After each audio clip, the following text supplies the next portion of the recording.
ridwani. Allahumma salli wa sallim wa barik ala sayyidina Muhammad wa ala alihi wa ashabihi wa ikhwani. Alhamdulillah, puji syukur kehadirat Allah Subhanahu wa taala atas segala nikmatnya, iman, Islam, sehat walafiat. Salawat salam semoga tetap terus tercurah limpahkan untuk Nabi besar Muhammad sallallahu alaihi wasallam.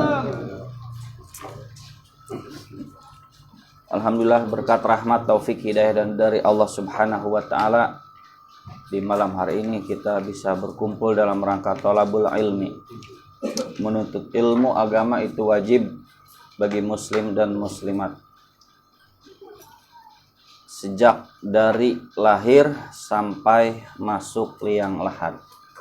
Mudah-mudahan ilmu yang kita peroleh adalah ilmu yang bermanfaat. Amin ya rabbal alamin. Rabbana zidna ilman nafi'a warzuqna fahma wasi'a wa amalan mutaqabbala.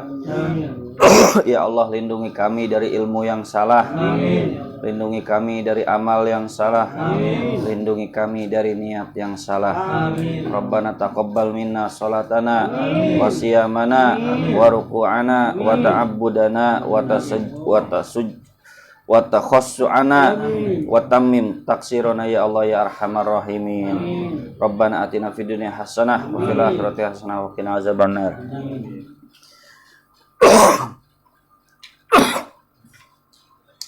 Bapak-bapak yang dirahmati Allah Subhanahu wa taala, sebelum kita mulai pengajian, mari sama-sama kita membacakan surah Al-Fatihah.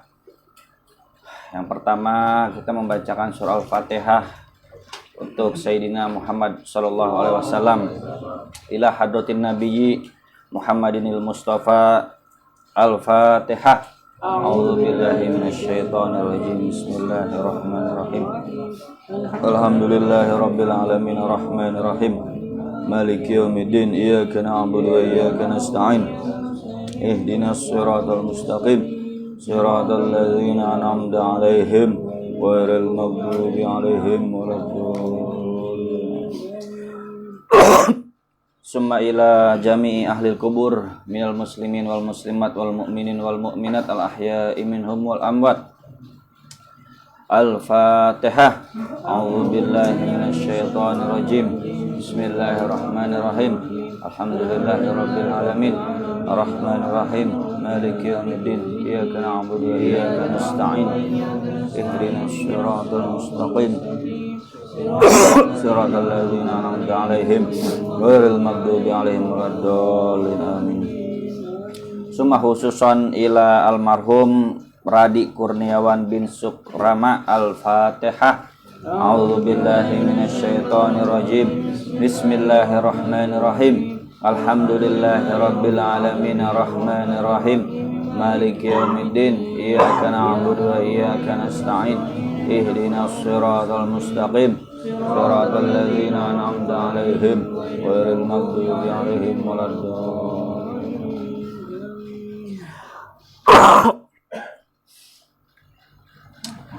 Bapak-bapak yang dirahmati Allah Subhanahu wa taala, mohon maaf nanti kalau penjelasannya agak diselingi batuk ya, soalnya saya lagi batuk ini.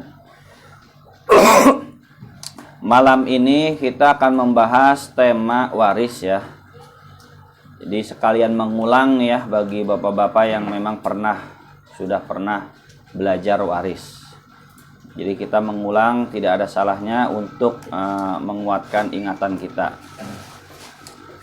Dan ada beberapa poin tambahan nanti yang akan dijelaskan.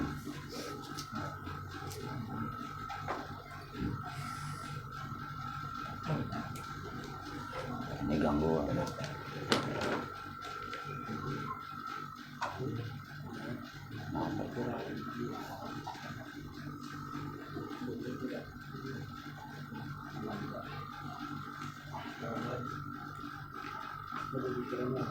Laptopnya gangguan ntar dulu.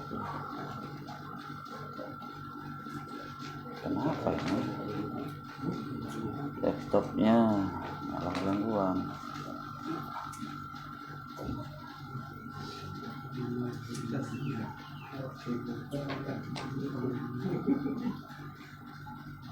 Nah,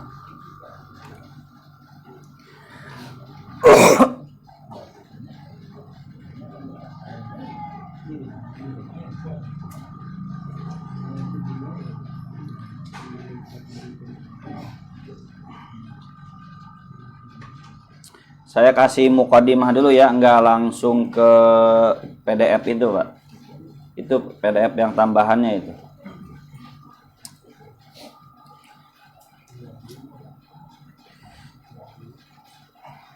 Fikih waris yang akan kita bahas ini lebih dominan ke sisi fikihnya ya, ketimbang sisi hitung-hitungan.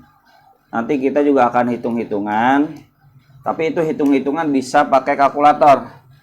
Ada kalkulator nanti di Play Store, iWaris ya. Atau selain itu juga banyak.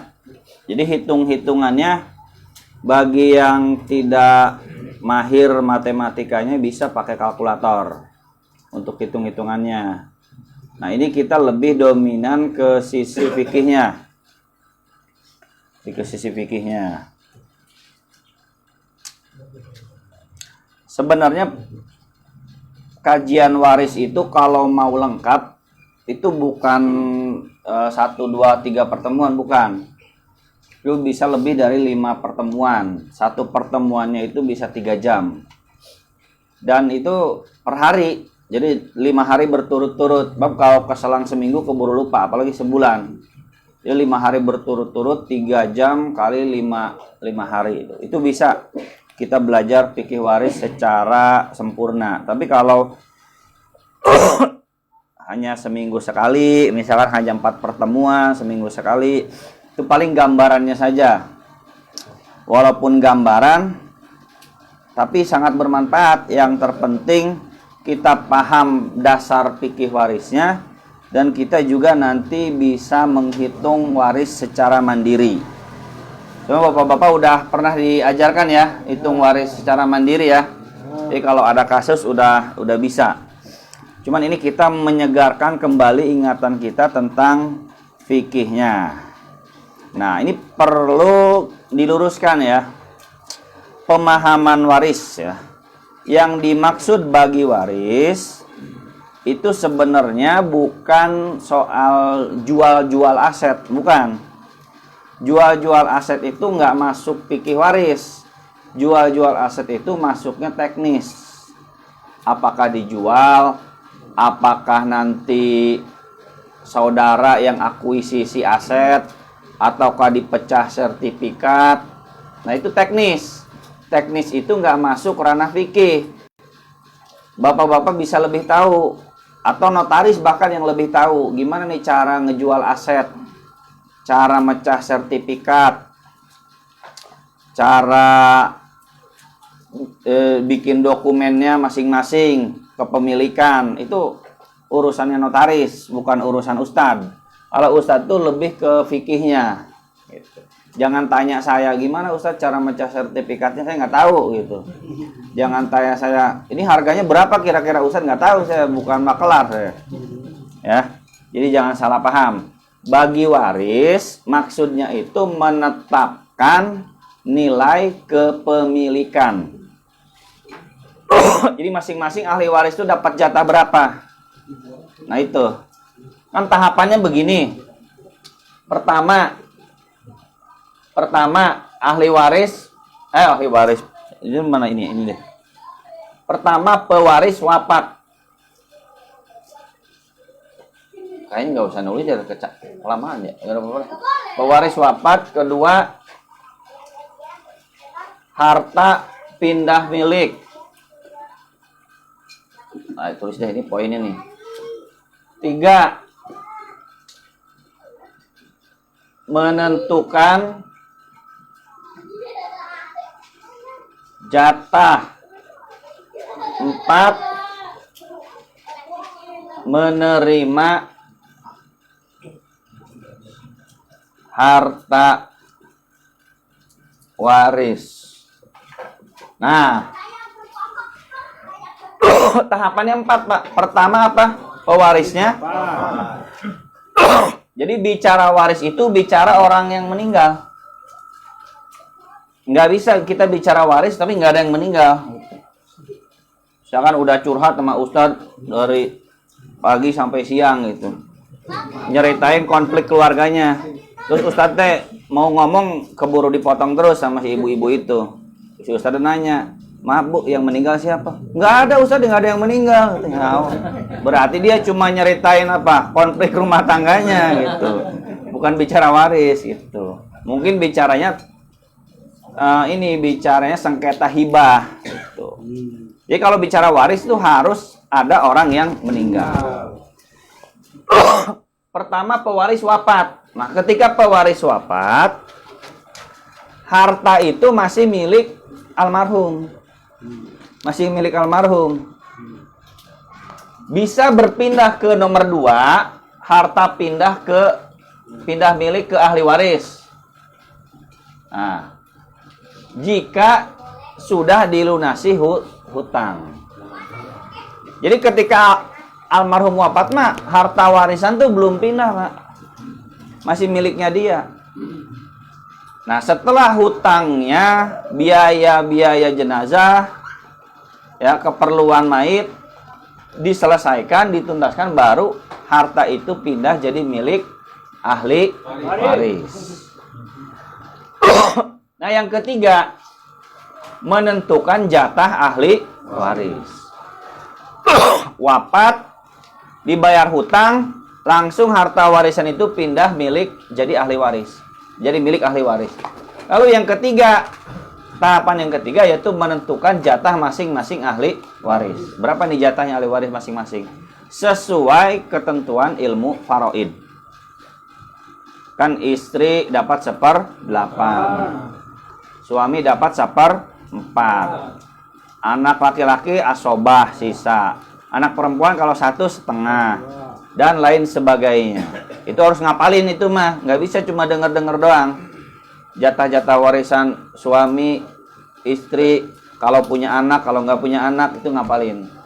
Nah, posisi fikih hanya 1, 2, 3, Pak. Peran ilmu fikih itu hanya di 1, 2, 3. Ahli waris pewaris wafat.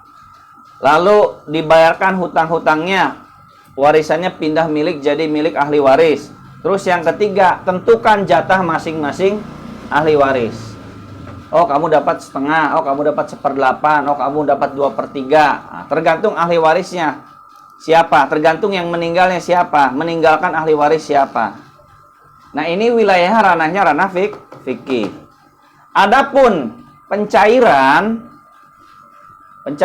ini rumah udah ketahuan milik istri, milik anak. Misalkan anak laki-lakinya 4, yang meninggal suami. Yang meninggal suami wafat, meninggalkan ahli waris 1, istri, 3 anak laki. Atau gini deh, 2 anak laki-laki, 1 anak perempuan. Nah, ranah fikih, wafat, harta dibayarkan hutang, pindah jadi milik ahli waris, lalu jatah masing-masing ditentukan. Itu ranah fikih. Istri dapatnya berapa? 1/8. 1/8 itu kalau dipersentasekan 12,5%. Sisanya 77,5%, 7/8 itu milik siapa? Anak-anak.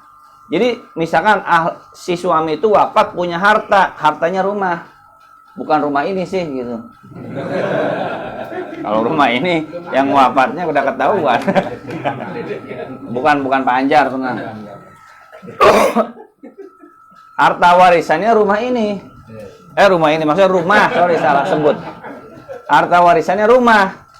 Udah ketahuan nih, rumah ini berarti milik istri 1/8. Sisanya 7/8 milik anak. Anaknya kan laki-laki 2, perempuan 1. Berarti anak laki-laki 2 itu seolah-olah jadi 4. Berarti anaknya jadi berapa? 5. Berarti 7/8 ini milik 5 orang. Laki-laki harus 2 kali lipat dibanding perempuan. Udah selesai itu bagi waris, namanya begitu. Nah, adapun pencairannya, apakah dijual, Ataukah nggak usah dijual? Udah biarin dah, nggak usah dijual. Buat ibu aja, anaknya tuh mengakadkan tuh ke ibunya, Bu, kita nih ya udah punya rumah masing-masing. Ini rumah buat ibu aja. Berarti kan pindah milik lagi tuh ya? Tadinya 7/8 tuh milik anak-anak semuanya, jadi pindah milik ibu semuanya. Paham nggak? Nah, soal ngejual, soal apakah ini nanti rumah tuh dipecah asetnya, maksudnya dibongkar, disekat-sekat gitu ya, ataukah misalkan disewakan, itu ranah teknis. Paham ya? Tergantung keluarga masing-masing, bukan ranah ustadz. Ingat tuh. Bagi waris mah yang tadi menentukan jatah nilai kepemilikan masing-masing. Paham nggak, Pak? Paham. Gini, ada bagi waris, ada nerima waris. Bagi waris tuh udah memiliki, Pak. Saya beli barang di Tokopedia, saya sudah bayar, sudah transfer. Ketika saya sudah beli, sudah bayar, dikirim kan? Barang yang di perjalanan milik siapa? Milik saya. Saya sudah memiliki, tapi saya belum nerima. Ahli waris sudah memiliki, cuman belum menerima. Belum cair. Kalau mau dicairkan, bener nggak? Jadi yang namanya warisan tuh nggak harus selalu dijual. Kalau warisannya perusahaan, apa harus dijual? Rugi ya tuh. Bener nggak? Apakah gara-gara ayah pengusaha meninggal, terus bagi-bagi waris, bagi-bagi saham, terus dijual? Enggak kan? Malah rugi. Yang benar tuh diapain? Ya diteruskan kan?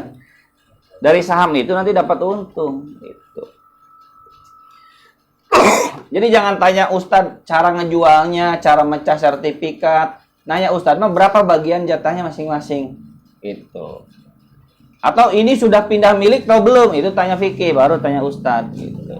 Kalau tanya mecah sertifikat, jual, ya tanya yang jago ahlinya lah, siapa yang jago jual. Cari yang mau beli siapa, makelar, yang cari notaris, gimana cara administrasinya.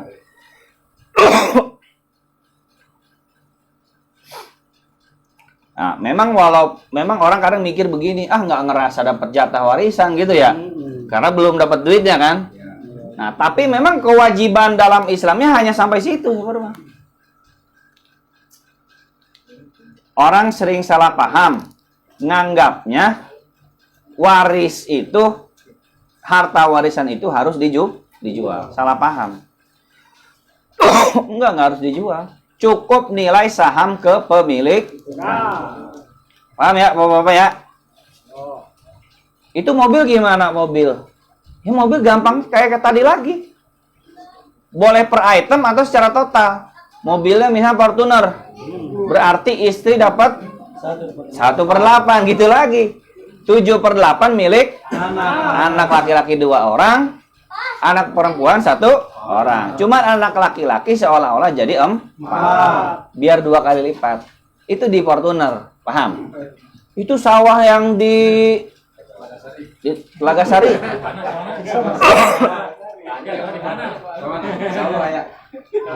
Sawah yang Telaga Sari itu gimana? Ya gampang kayak tadi lagi udah, ya. Paham ya? Jangan nanya Pak Ustadz itu gimana ya cara mecahnya itu ya? Ya gitu nyawa tuh gimana cara itu? Cara ngajual lah, kamu cara nguruskan sertifikat nama gitu. Ustadz.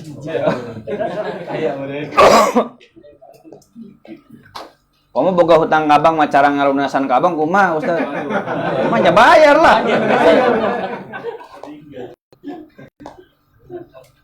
Paham nih ya? Sawah, apalagi kebon, udah pokoknya begitu aja berlaku. 1/8, 7/8 anak, itu semua dalam harta warisan. Termasuk kalau mau hitung-hitungan banget, misalkan si almarhum tuh punya motor bebek gitu ya, motor repo gitu, misalkan bukan repo saya. Motor repo, ya gitu aja. Istri 1/8, itu anak sih. Misalkan si motor repo yang keburu dijual, kan rumah mah ngejualnya agak susah ya. Repo yang kejual tinggal bagi aja. Duit repo cair misalkan 5 juta. Nah, kasih ibu 1/8 dari 5 juta. Paham? 7/8 buat anak-anak yang tadi. Cuman anak laki-laki harus 2 kali lipat. Paham Pak ilustrasinya Pak? Nah. Dan ngejual itu bukan fikihnya, paham ya? Jatahnya fikih mah, ingat. Ini penting nih. Soalnya banyak yang salah paham. Ustadz sekalipun ada yang salah paham, mikirnya harus dijual. Enggak harus dijual.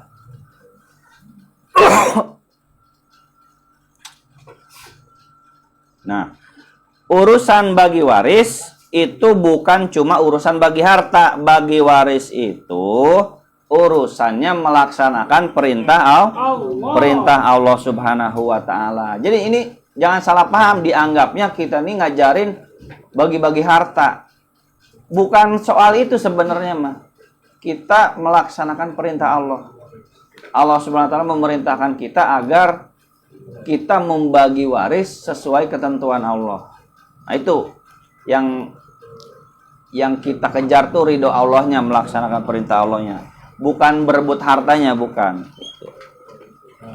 Dan yang namanya belajar waris itu bukan nunggu nanti pas mati, tapi dari sekarang, sebelum nanti terjadi sengketa waris, kita sudah harus tahu hak masing-masing. Oh, kalau saya meninggal, ini warisan jatuh ke si A, ke si B, ke si C, ke si D.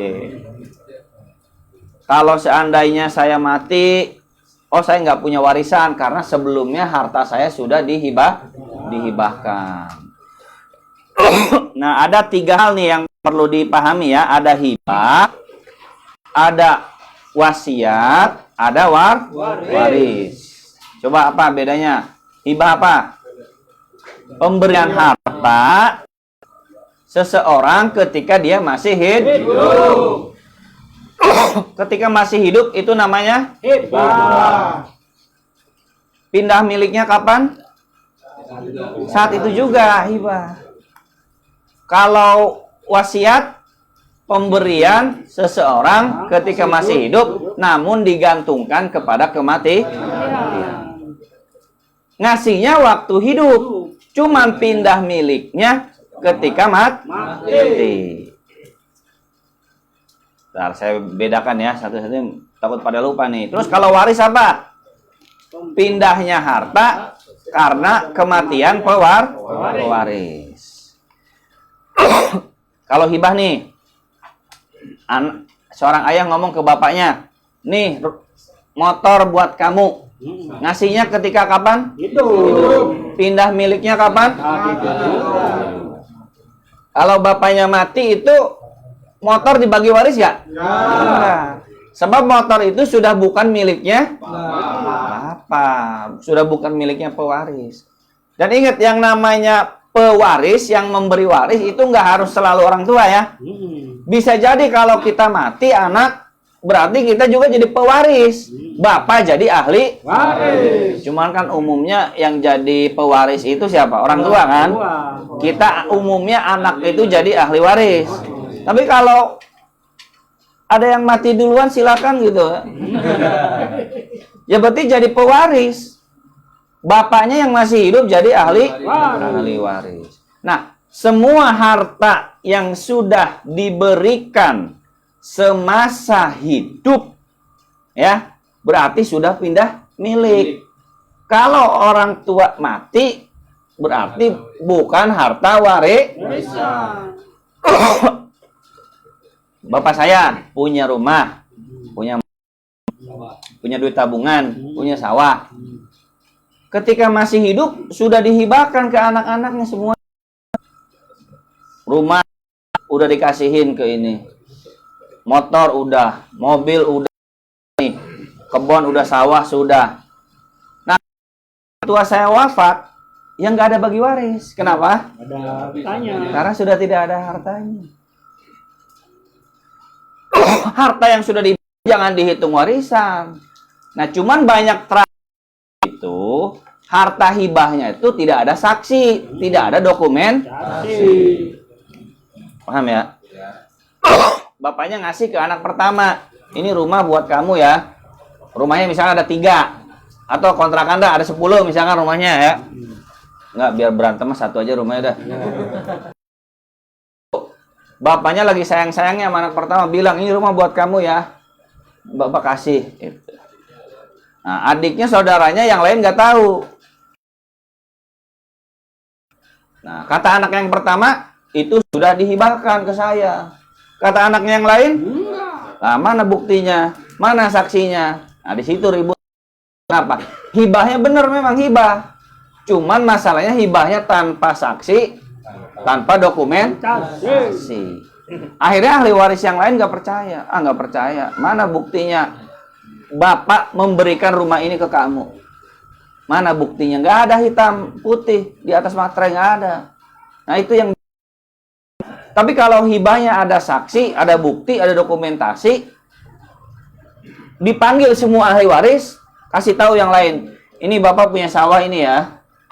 Ini bapak kasihkan sawah ini ke kakak pertama, ke anak kakak kalian yang pertama. Yang lain tahu semua.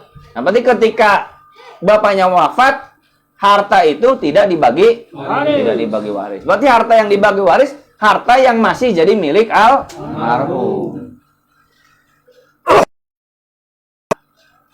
Nah, pindah miliknya ketika hidup. Wasiat ngasihnya waktu hidup, tapi pindah miliknya kalau meninggal. Gini, bapak yang ngomong, ini rumah nanti buat kamu, tapi kalau bapak meninggal. Ngasihnya ngomongnya waktu hidup, tapi dipersyaratkan pindah miliknya rumah ini kalau bapak meninggal. Itu namanya apa? Wasiat. Cuman wasiat dalam fikih itu tidak boleh ke ahli waris. Banyak orang tua salah, malah ngasih wasiat ke ahli waris. Padahal ahli waris itu jalannya cuma dua. Satu dari hibah, dua dari warisan. Dari hibah tuh berarti ngasih ketika itu juga, pindah milik ketika itu juga. Kalau jalan warisan, bapaknya nunggu mati dulu. Bapaknya mati, baru bagi waris. Kalau jalan wasiat, itu nggak boleh. Wasiat itu bolehnya ke selain ahli waris. Misalkan nih, bapaknya kaya raya. Bapaknya kaya raya, wasiat ke anak-anaknya, kumpulin anak-anaknya, bilang, ini bapak nanti kalau meninggal, tolong bagi waris yang benar ya. Nah, itu deposito bapak, uang bapak yang di bank muamalah sekitar 1 miliar, kasihin ke Ustadz Iqbal. Buat dia pergi haji, buat dia punya rumah, buat kawin lagi. Enggak. Misalkan ya bapak-bapak ngehayal aja, nggak rela banget sih. Sirik aja. Segini ngehayal nggak rela. Misalkan, nah saya kan bukan ahli waris ya kan? Boleh si orang tua itu tuh mewasiatkan sebagian hartanya kepada selain ahli waris. Cuman dengan catatan tidak boleh lebih dari 1/3. 1/3 harta warisan setelah dipotong hutang. Harta warisannya misalkan 217 triliun. Duit korupsi itu mah ya. 217 triliun. Nah, dikasihkan ke Ustadz Iqbal cuma 1 miliar. Enggak 1/3-nya kan? Enggak apa-apa, kasihkan. Dipotong hutang, dipotong wasiat. Wasiat berarti kan ngasih ke sayanya kapan? Kalau bapaknya meninggal. Ngomongnya sewaktu hidup. Ya kalau dia masih hidup, itu 1 miliar tuh belum dikasihan ke saya. Saya keburu tahu kapan meninggalnya itu. Nah kalau malah saya yang keburuan meninggal, ya malah nggak jadi. Karena kan wasiat itu kan memberinya sewaktu hidup, ya berpindahnya kepemilikan setelah wafat. Jika penerima wasiatnya keburu meninggal, ya nggak jadi, berarti batal wasiatnya. Makanya yang dikasih wasiat jangan dikasih tahu, Pak. Takut doanya lain gitu kan. Nah, ke ahli waris nggak begitu. Nah, ini nanti rumah buat kamu ya. ke anak yang pertama. Tapi kalau bapak sudah meninggal, nggak boleh. Kalau bapaknya meninggal, dapatnya warisan. Kalau warisan ikut jatah sesuai faraid. Ini nggak belajar dari awal ya, soalnya ini udah pernah kan ya, jadi gitu.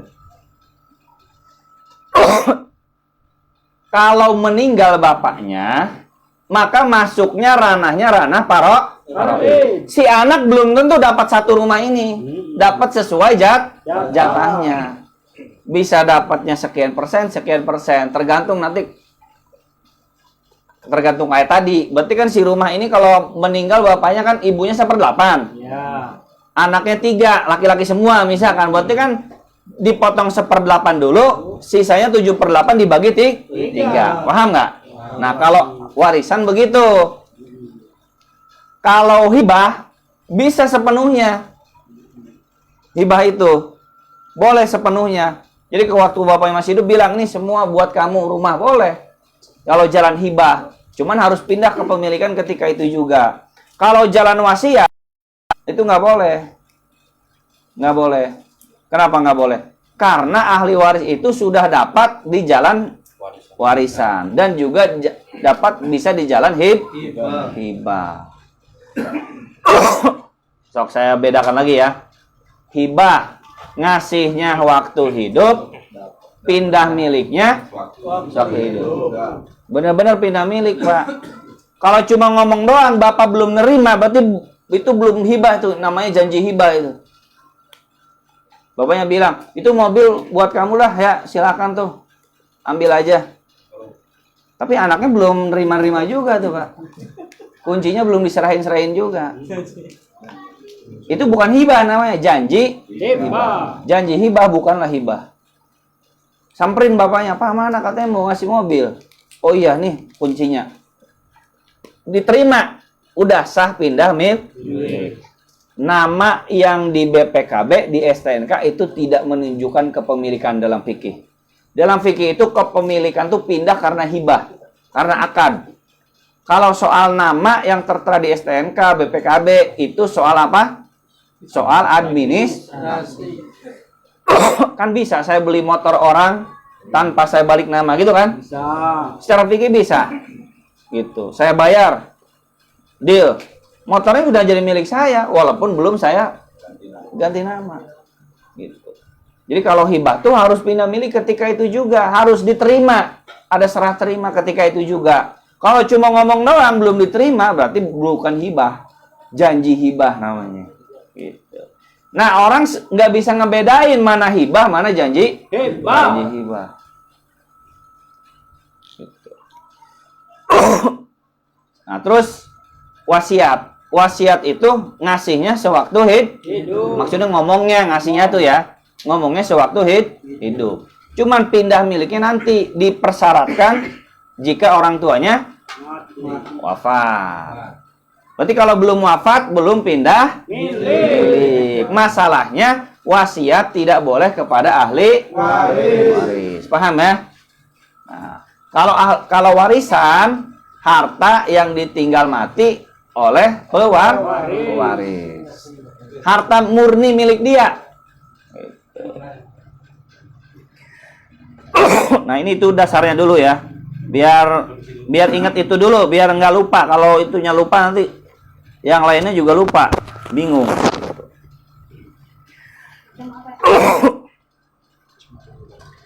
Nah, yang namanya harta warisan, nilai kepemilikannya itu bukan diatur oleh manusia, tapi diatur oleh Allah Subhanahu wa Ta'ala.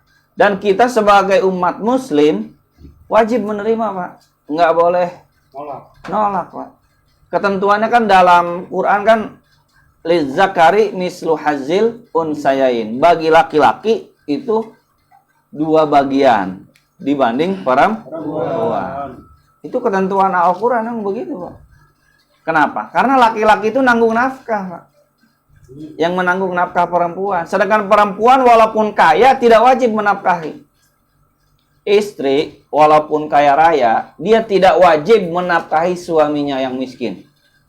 Dia tidak wajib mengeluarkan uangnya untuk membiayai pendidikan anak. Duit istri itu 100% milik istri. 100%. Tidak ada kewajiban bagi istri menafkahi siapapun kecuali dirinya sendiri. Menyusui kewajiban siapa? Suami. Kewajiban suami. Nah, bingung bapak-bapak. Emang ada ininya, Ustaz? Ada DP-nya. Ada Denko ini. Ganti banyak kemasan. Gini.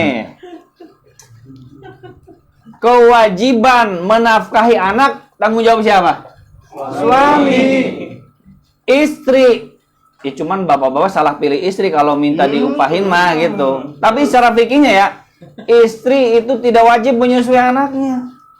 Yang punya kewajiban menyusui anak itu adalah suami. Jadi istri itu berhak minta upah kepada suami atas menyusui anaknya. Buktinya di zaman Nabi menyusui itu bayar, Pak. Menyusui itu. Kan Nabi Muhammad disusui oleh siapa? Halimatus Sa'diyah. Itu yang bayar tuh ya keluarganya suami. Bukan tanggung jawab istri. Ya cuma istri yang cinta sama suaminya, istri yang baik, ya tentu nggak akan pelit, nggak akan hitung-hitungan kepada anaknya sendiri. Kan gitu. Tapi secara hukumnya begitu.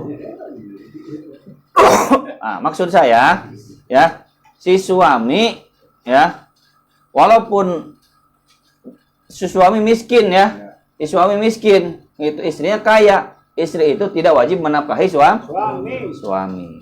Tapi suami walaupun miskin tetap wajib menafkahi istri gitu.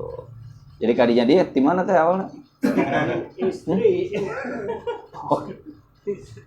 Hah?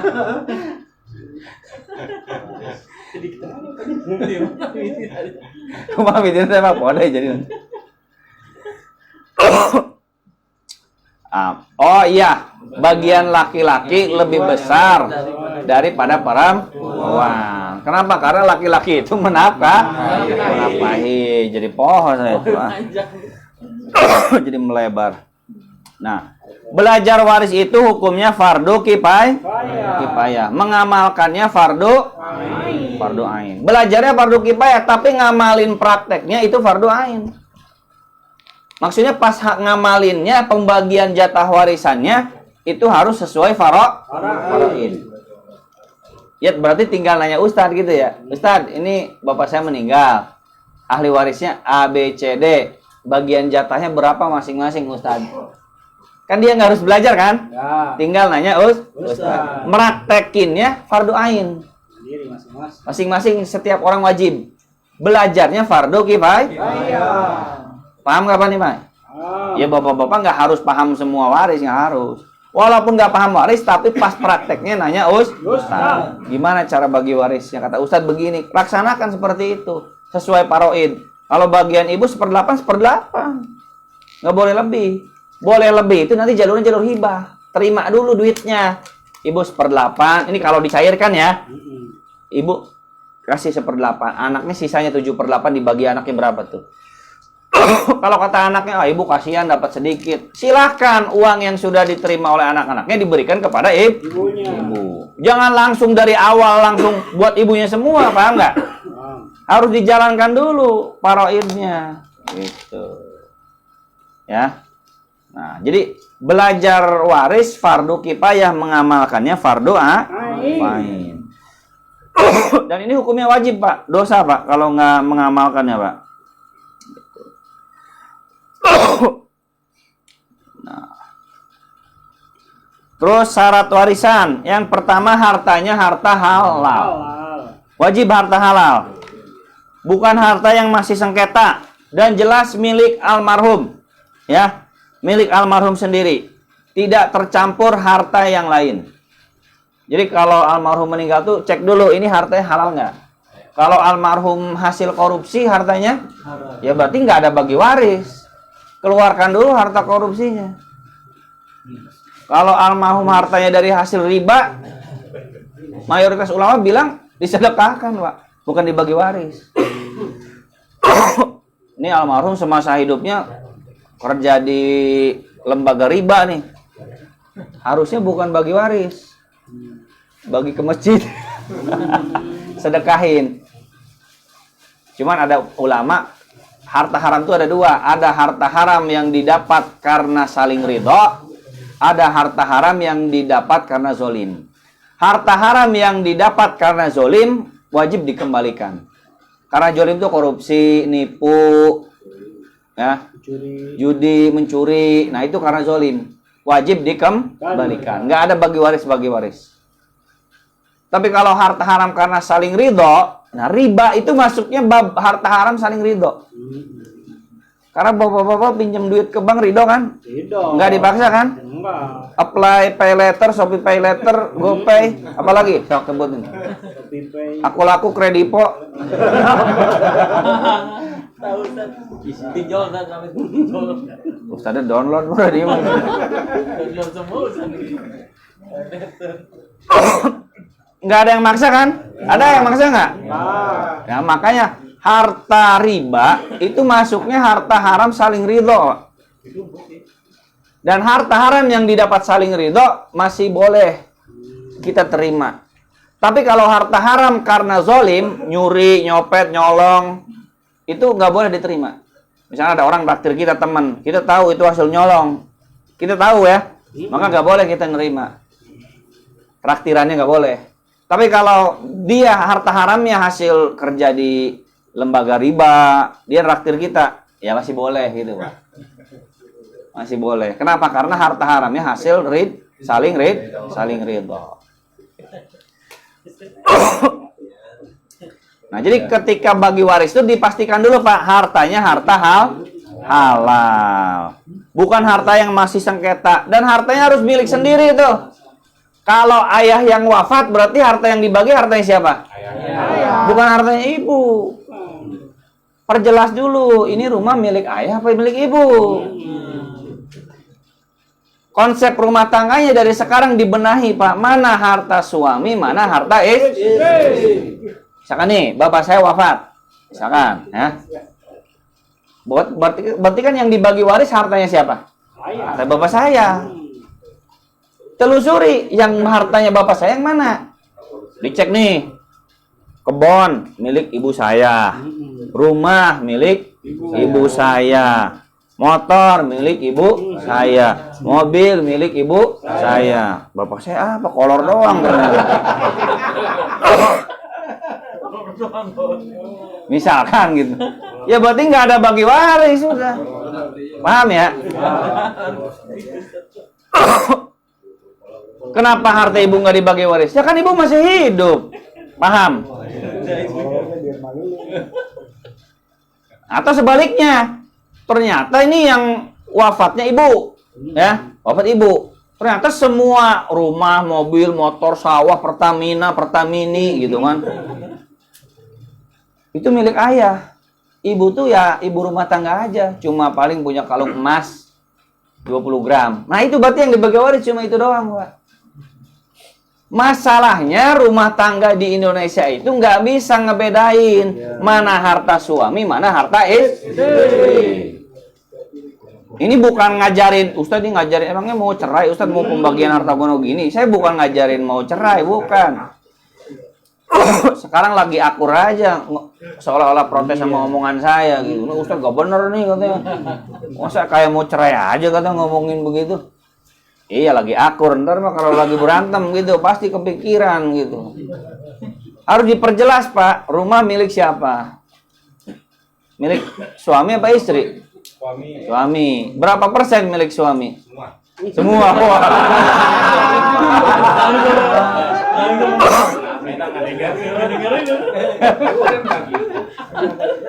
Gus kira tambahnya tuh. Besok balik nama. Kalau enggak tidurnya di luar. Tapi suami yang cinta sama istrinya apa ketika hidup udah dihibahkan, Pak. Istriku kau setia menemaniku selama 25 tahun. Sewaktu dulu saya perjaka nggak ada yang mau sama saya, cuma kamu yang mau sama saya. Kamu sudah ngasih saya anak 3. Atas bakti dan cintamu, rumah ini aku hibahkan kepadamu. Nah istrinya harus tuh buru-buru tuh. Ntar dulu Pak, ulangi dulu Pak, rekam dulu Pak ya. Tidak ada yang ulang gitu. Busingan Wira udah ngomong jadi.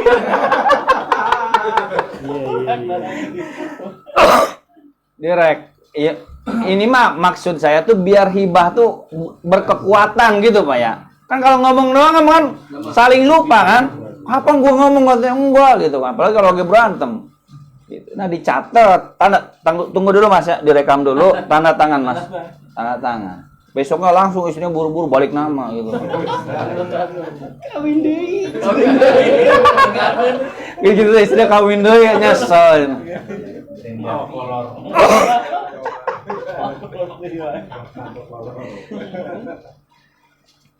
Nah, maksud saya gini. Nah, berarti kalau rumahnya sudah dihibahkan, berarti ketika meninggal gak dibagi waris itu rumah. Karena sudah pindah milik jadi milik istri. Cuman harus catatan tuh, harus ada saksi dan bukti dan dokumentasi. Gitu. Ya, saya minum dulu ya. Biasanya mah dibaca ya, Pak. Biasanya dibaca, cuman ini saya ragin-ragin aja ya. Ada baca buku biasanya. Nah, harta suami dan istri harus jelas, Pak. Gini dalam Islam tuh konsepnya begini, Pak. Lirrijali nasibum mimmaktasabu walin nisa'i nasibum mimmaktasabu. Bagi laki-laki apa yang dia usahakan. Bagi perempuan juga apa yang dia usahakan. Harta tuh defaultnya masing-masing, Pak. Dalam hukum Islam, harta itu defaultnya pisah harta, bukan harta bersama. Dalam hukum Islam tuh, kecuali bapak-bapak bikin perjanjian dengan istri. Bikin perjanjiannya apa? Harta bersama, harta bersama. Maka semua yang dimiliki suami atau istri langsung jadi harta bersama. Harta bersama mau berapa? 50-50, 60-40. Dalam Islam tuh. Cuman dalam hukum pengadilan agama, ini unik nih. Dalam kompilasi hukum Islam, defaultnya tuh justru adalah harta bersama. Gini. Dalam fikih original, default harta suami dan istri itu adalah pisah harta. Bapak-bapak gajian, saya tanya, itu gajian duit siapa? Saya. Duit suami. Dalam fikih emang duit suami. Yang kerja siapa? Suami. Cuman suami wajib memberi nafkah kepada istri. 10 juta gajinya misalkan. Nah, nafkah kepada istri berapa misalkan? 6 juta. Kasihkan 6 juta. Tapi defaultnya duitnya milik siapa? Suami. 6 juta kasihkan. Berarti nafkah milik Istri. 4 juta milik suami. Suami. Defaultnya tuh pisah harta. Istri kerja. Duit siapa itu? Duit istri. Suami dapat hadiah. Hadiah milik siapa? Suami. Istri dapat hadiah. Milik dia. Hasil usaha siapa? Itu kuncinya. Dalam fikih. Pisah harta. Tapi dalam pengadilan, hukum pengadilan agama ini, menggunakan kompilasi hukum Islam, yang dikritik oleh banyak para ustadz, itu. Ini kompilasi hukum Islam ini sesat katanya ini. Masa katanya defaultnya itu harta bersama. Defaultnya tuh Pak, semua harta yang didapat di masa pernikahan itu milik bersama. Sama, 50-50 Pak. Jadi bapak-bapak kalau cerai ke pengadilan, diputusnya gimana? Harta gono gini. Langsung dipisah hak dua Pak. Walaupun yang kerja itu suami. Rumah 4 miliar milik suami bangun tuh. Mobil, Fortuner, Alphard, sawah. Istri ya ucang-ucang aja kerjanya gitu kan, sama nyuci baju gitu-gitu doang gitu lah, sama punya anak gitu. Nah, cerai ke pengadilan langsung dibagi dua. Defaultnya begitu. Defaultnya tuh harta bersama. Walaupun yang dapat adalah suami. Atau sebaliknya, suaminya nggak kerja cuma melihara burung doang.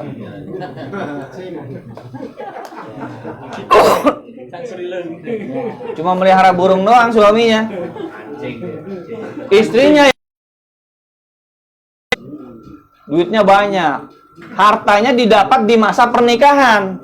Tapi kalau harta yang didapat sebelum pernikahan,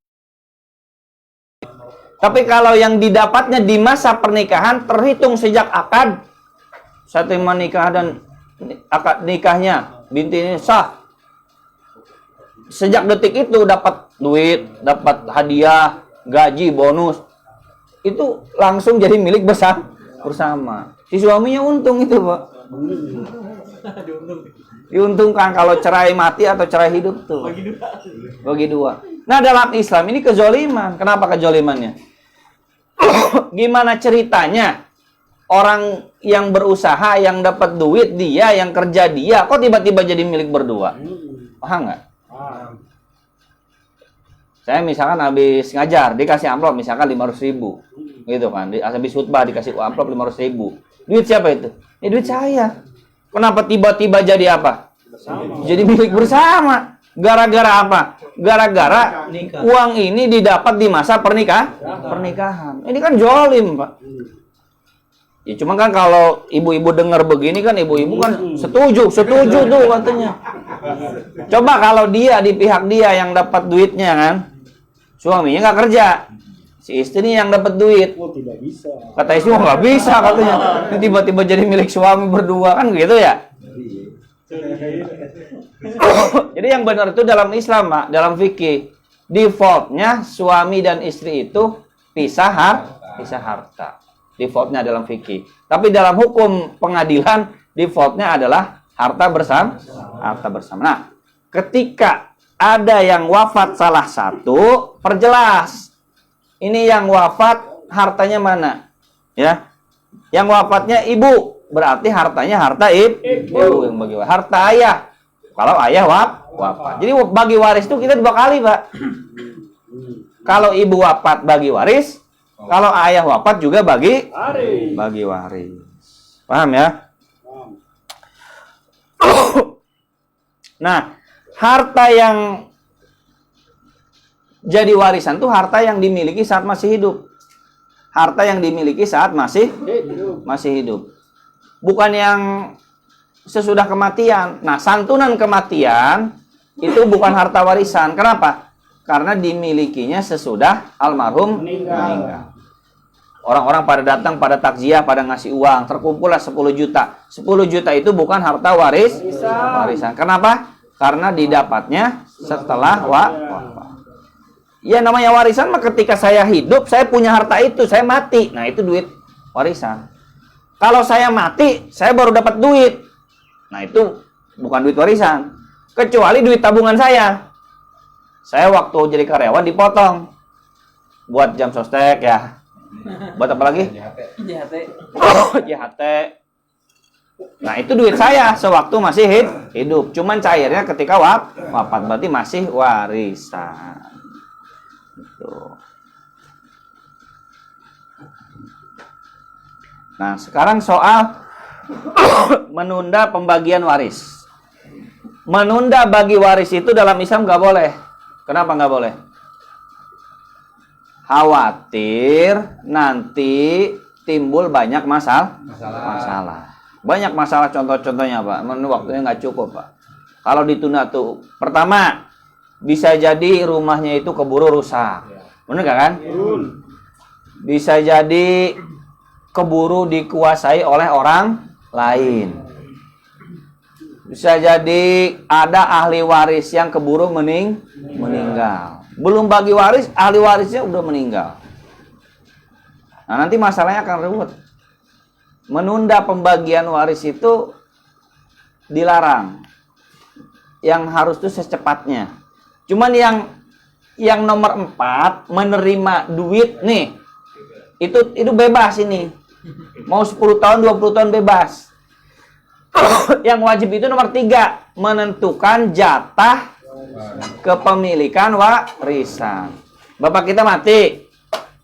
Misalkan hari ini mati, ya. Malamnya boleh kita bagi waris. Bagi waris dalam arti menentukan jatah kepemilikan. Lebih cepat lebih baik. Ya, misalnya kalau malam ini nggak enak gitu ya, minggu depan atau bulan depan ngobrol sama ibu bareng-bareng. Gitu. Assalamualaikum warahmatullahi wabarakatuh, Bu. Misalkan anaknya udah nyantri nih ya, udah pintar ngomong. Ini bapak kan wafat gitu. harta bapak kan sama-sama sudah kita ketahui. Ini ceritanya anaknya tuh udah ngaji, ibunya ngaji gitu kan. Harta bapak dan ibu itu sudah diketahui yang mana. Ini kan harta bapak tuh kan kebun, sawah, sama rumah ini. Kalau harta ibu kan mobil. Misalkan udah diketahui ya, mana harta ibu, mana harta ayah. Nah, anak tuh tinggal ngomong, gimana kalau kita bagi waris, Bu? Mulai malam ini. Kata ibunya, ayo silakan. Nah, bagi waris dalam Islam itu hanya menentukan jatah kepemilikan. Anaknya bilang, Bu, ini harta bapak, asetnya tuh misalkan jumlahnya 12 aset. Ya tinggal bagi aja begini. Ibu dapat 1/8. Ini anaknya 2 laki-laki, 1 perempuan. Berarti kan sisanya berapa? 7/8. Udah 7/8 milik ini nih. Laki-laki 2 orang, perempuan 1 orang. Cuman 2 anak laki-laki seolah-olah jadi 4. Biar 2 kali lipat gitu, Pak. Nah, asetnya 12, ya tinggal per aset aja. Per aset 1/8 gitu aja, paham nggak? Paham nggak? Asetnya kan 12, mobil, motor, misalkan sawah, Pertamina, dan lain sebagainya. Nilainya segini aja, 1/8, anak-anak 7/8. Udah selesai. Nah, tinggal buat misalkan surat tanda tangannya begitu. Adapun teknis pencairan, paham Pak ya?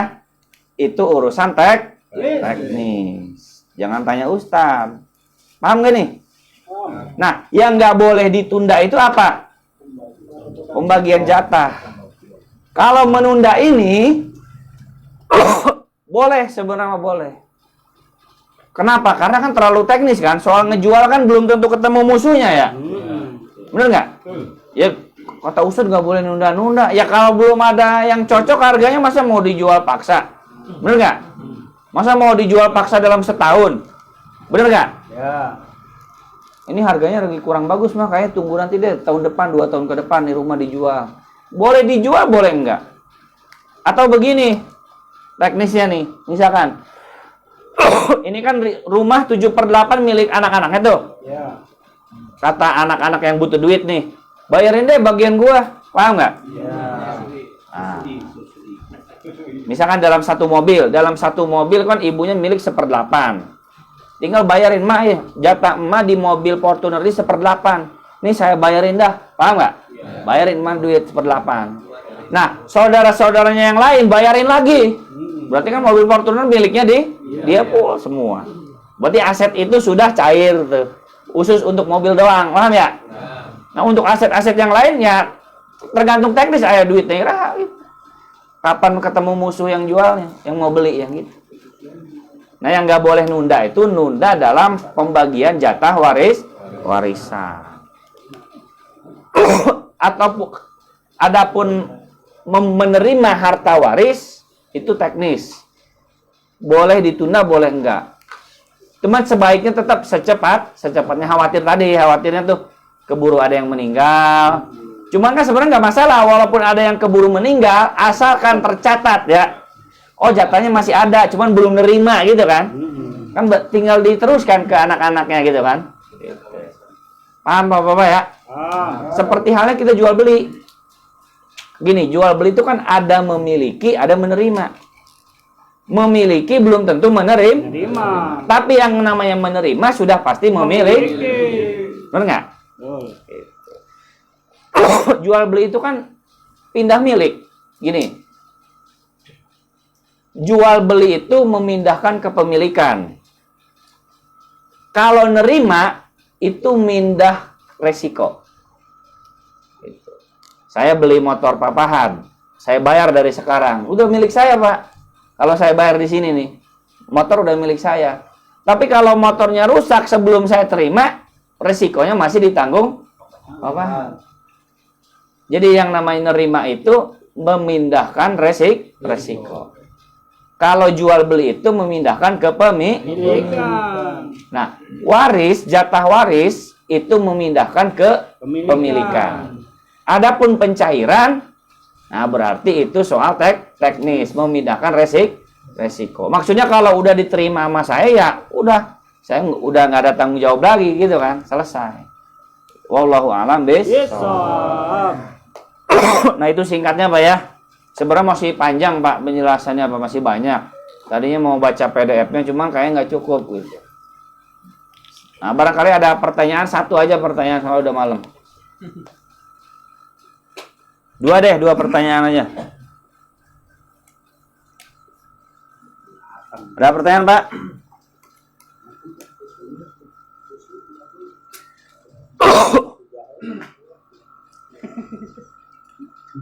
Kalau yang mau di ya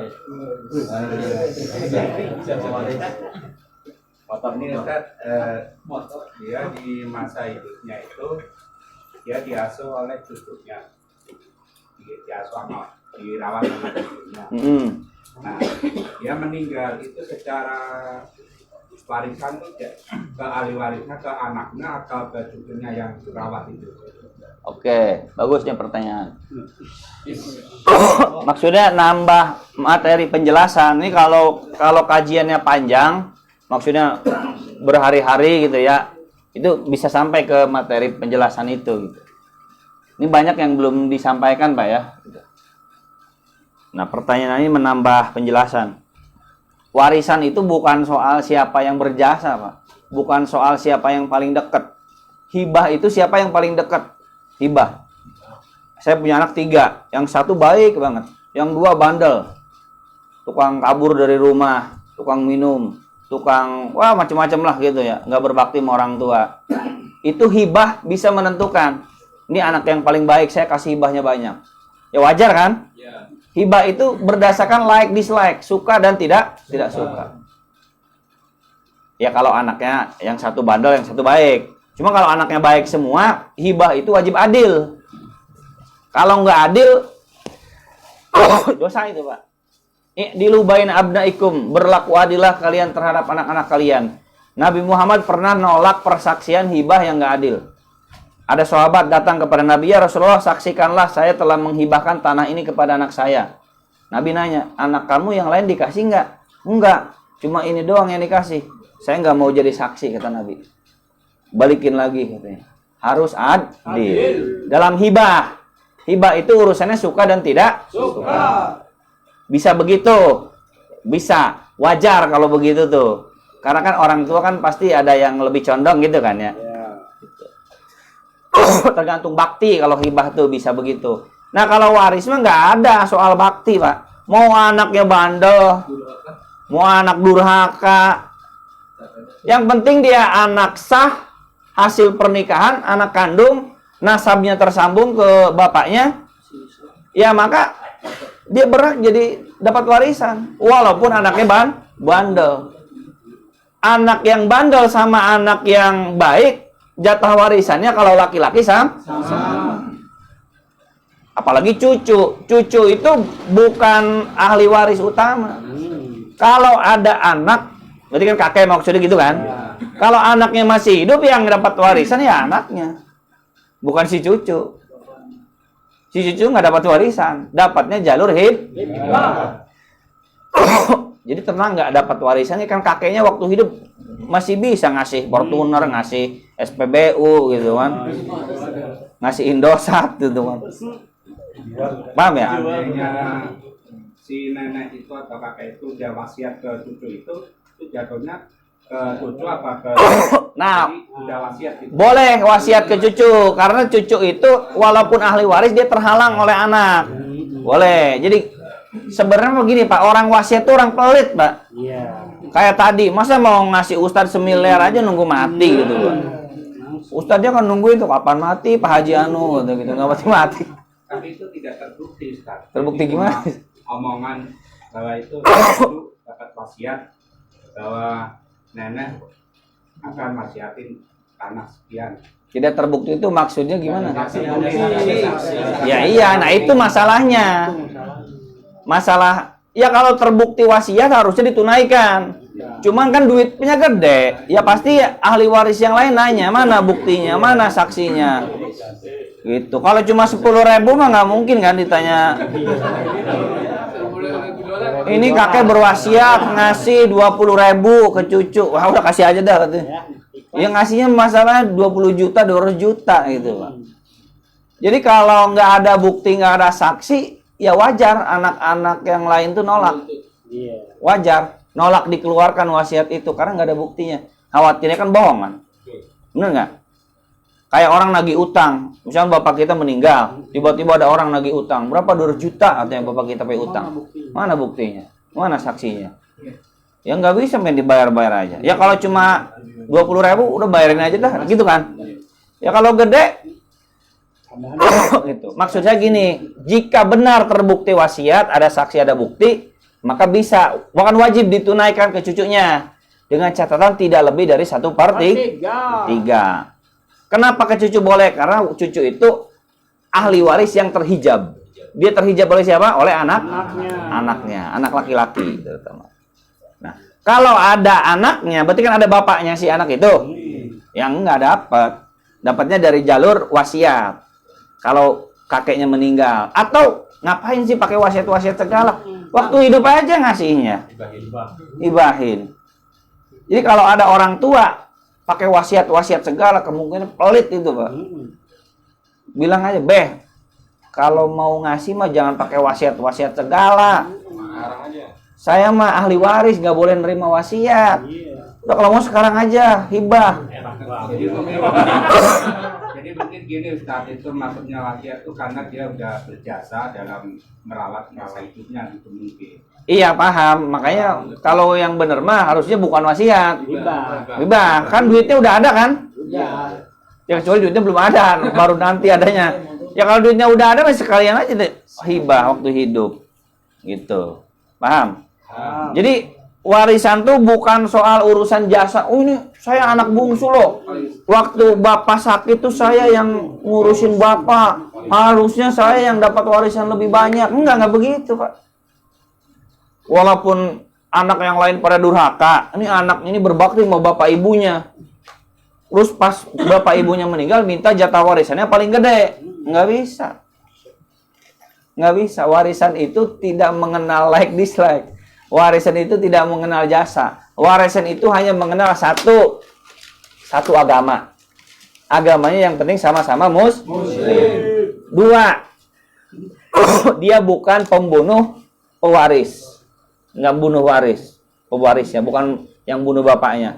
3, itu kan. Dia nasabnya tersambung kepada ayahnya. Ya nasabnya anak sah, bukan anak zina, bukan anak angkat, bukan anak pungut, tapi anak sah, anak hasil pernikahan sah.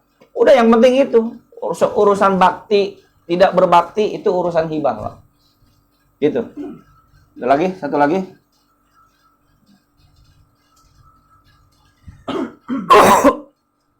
Ya. Ya, Assalamualaikum warahmatullahi wabarakatuh. Ustaz, ini waktu masa mudanya papa saya itu di Jakarta. Dan sampai kemarin sepuhnya baru dia cerita. Dan sebetulnya rumah yang di Jakarta itu rumah milik bapak. Tapi apa pesan, jangan diminta lagi, jangan dibilang, jangan dibicarakan lagi.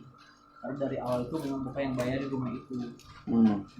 Kenapa dikasih waktu itu nggak dibalik nama? Karena kakaknya papa saya itu meninggal. Anaknya masih kecil-kecil, adalah tinggal di rumah itu aja, kan nggak ada rumahnya. Oh, ditinggalin sama keponakannya. Oh, ditinggalin sama anak-anaknya, dia ponakan. Ponakannya. Ya. Tetapi di akhirnya itu kan orang bapak sepuh gitu. Dia tidak ada melayat, tidak ada menengok gitu kan. Tidak ada terima kasihnya lah gitu kan. Ustaz waktu itu sempat terpikir kok gak ada ini ya gitu. Padahal rumah itu bertahun-tahun bahkan dibikin kontrakan ke atas kan. Itu sama siapa? Sama ponakannya. Bapak saya waktu itu. Ada bikin kontrakan. Terus jadi penghasilannya itu lumayan lah. Dan bertahun-tahun tidak pernah minta apa gitu. Kalau gitu. Kan secara hukum hibah pun tidak diberikan ya. Cuman pas saya itu udah diisi aja rumahnya itu. Tapi istrinya kakak saya itu tahu bahwa itu bukan rumahnya dia. Maksudnya gini, itu secara kepemilikan milik ayah. Ya, Cuman secara penguasaan oleh keponakan gitu. kalau sekarang kan orang tua sudah nggak ada nih. Oh iya, Kan sudah nggak ada. Nah itu secara hukum fikih itu masih milik atas dasar itu masih bisa harus kita berikan aja gitu. Seperti itu. Kalau dikonfirmasi ke pihak sana itu ngerasanya itu milik siapa? Udah belum dikonfirmasi ke sana? Nah kalau anak-anaknya itu setelah besar dikasih tahu sama tetangganya. Bahkan waktu itu dia pernah ke kampung, dia nangis dia juga katanya kok ngebohong gitu bahwa ini rumah bapak saya padahal ini rumahnya bapak Dadan kata dia gitu.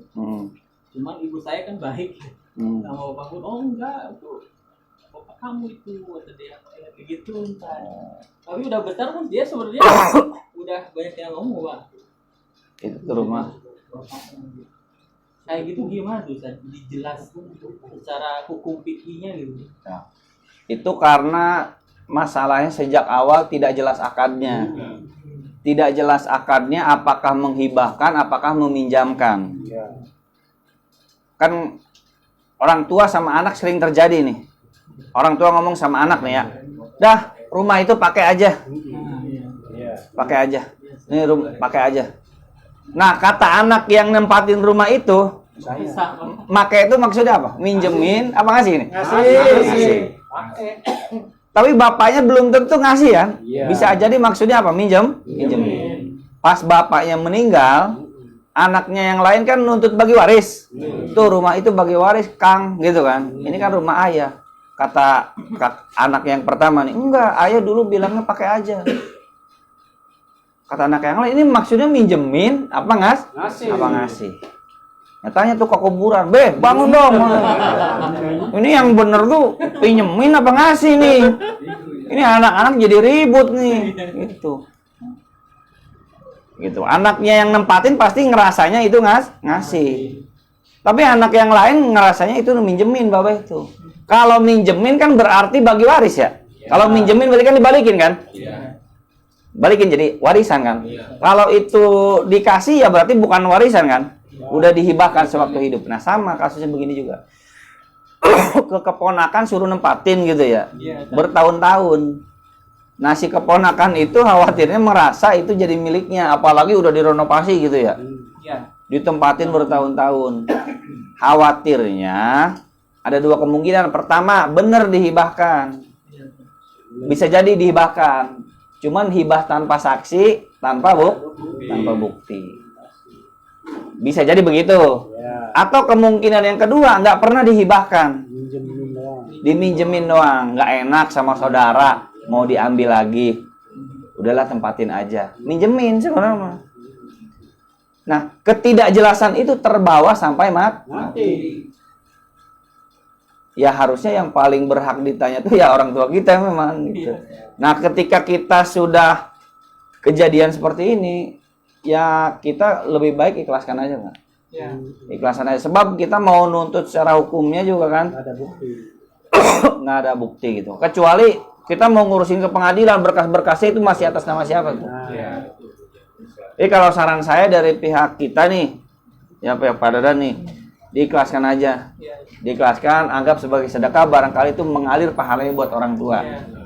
Kalau kita mau tuntut, misalkan ya, kita telusuri, bisa jadi malah kita menemukan fakta, oh ternyata sudah dihibahkan. Bisa jadi kan, keponakan tuh nunjukin nih ada surat tanda tangan materai dari paman. Nah kalau gitu kan kita mau ngomong apa gitu kan? Kalau mau perjelas dulu boleh, silakan perjelas dulu. Ini statusnya milik siapa ini? Milik bapak saya dihibahkan ataukah enggak dipinjemin doang? Itu pastikan dulu status itu. Atau kalau kita nggak mau ribet, udahlah ikhlaskan aja udah. Biar pahalanya mengalir buat orang tua. Gitu Pak, pilihannya. Gitu Bapak ya. Ya, mohon maaf apabila kesalahan. Wassalamualaikum warahmatullahi wabarakatuh. Waalaikumsalam warahmatullahi wabarakatuh. Rabbin fa'na bima 'allamtana Rabbi 'allimna alladhi yanfa'una Rabbi fakihna wa fakih ahlana wa qarabatina fi dinina. Mugi Gusti ngamanfaatkeun kana ilmu nu dipasikeun.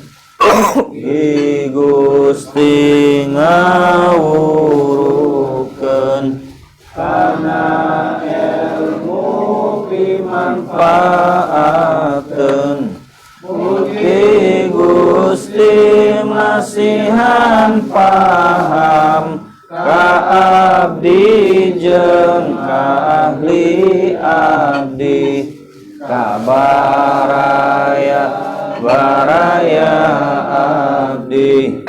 Dina ilmu agama Gusti tawassalna bita'alumi, tawassalna bita'limi, antarzuqona wasiha wa antarzuqonal amanah. Abdi tawasul ku pangaosan, abdi tawasul ku pangurukan. Mugi Gusti ngarizkian kajembaran keamanan. Subhanakallahumma bihamdika asyhadu an la ilaha illa anta astaghfiruka wa atubu ilaik. Assalamualaikum warahmatullahi wabarakatuh.